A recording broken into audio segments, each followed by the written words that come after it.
আসসালামু আলাইকুম। আমি ডাক্তার আসাদুজ্জামান রবিন। এই মুহূর্তে বাংলাদেশে অবস্থান করছি শাহাবুদ্দিন পার্কে, আমাদের যে এম্বাসি আছে, রাশিয়ান এম্বাসি, ওইটাতে একটু সামনে আগিয়ে। তো আমাদের স্টুডেন্টদের মধ্যে আজকে দুইজন স্টুডেন্টের ভিসা ডেলিভারি হলো। একজন হচ্ছে রোহান, ওনার ভিসা আমার হাতে ভিসা হয়ে গেছে। তো রোহান, ভিসা পেয়ে তোমার কেমন লাগতেছে বলো? খুব খুশি লাগতেছে। খুব অনেক আর একটু ক্লোজ করে ওর কথা শোনা যাচ্ছে। অনেকদিন এম্বাসির সামনে ফেস করে মানে ওয়েট করে অনেক দিন ছিলাম। খুব ভিড়ের মাঝে সবার মাঝখান থেকে ভিসা পাইছি। খুব খুশি লাগতেছে। এখন শুধু ফ্লাইট করার অপেক্ষা করুন, কোন ফ্লাইট করবো ভাইয়ের সাথে পরামর্শ করে।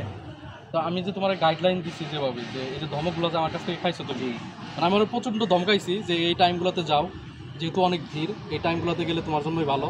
তো ঠিক টাইম মতো মাঝখানে আসে না। তারপরে একদিন খুব রাগারাগি করলাম ওর সাথে। পরের দিন যেদিন আসলো ওই দিনই তার সাথে অ্যাম্বাসিডরের দেখা, এবং তারপরের দিন সে ভিসা ফেস করে, তাই না? জি। তো আমি তোমাদেরকে যে ধরনের দিছি, মানে যে ধরনের উপদেশ তোমাদেরকে দিচ্ছি, অ্যাডভাইস যেভাবে দিচ্ছি, সেভাবেই তো কাজগুলো হয়েছে। জি। তো তুমি কি বলবো, যদি রাশিয়াতে আরও স্টুডেন্ট পড়াশোনা করতে যাইতে চায়, তো তুমি কি আমাদেরকে সাজেস্ট করবো? আমাকে জি, অবশ্যই যারা আসতে চাচ্ছেন, যে সকল স্টুডেন্ট আছেন, মেডিকেল হোক বা অন্যান্য যে কোনো সাবজেক্ট হোক, আসাদুজ্জামান রবিন ভাইয়ের মাধ্যমে আপনি আসতে পারেন এবং আসার পরেও আপনি সাপোর্ট পাবেন। আসার শুরু থেকে শেষ পর্যন্ত, স্টাডি চলাকালীন স্টাডি আপনার কমপ্লিট হওয়া পর্যন্ত আপনি ইনার থেকে সাপোর্ট পাবেন।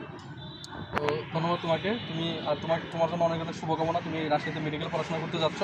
আমরা চাই যে তুমিও অনেক বড় ডাক্তার হও, এবং সবথেকে বড় কথা হচ্ছে যে নলেজ, যেটাকে তোমার নিজেরই গেইন করতে হবে। তো ভালোভাবে নলেজ গেইন করো। এখানে খুব ভালো একটা পরিবেশ, ভালো একটা জায়গা, এবং বাংলাদেশের মতো পলিটিক্যাল না, স্টুডেন্টদের কোনো র্যাগিং নাই, এবং কোনো ধরনের প্রবলেম নাই।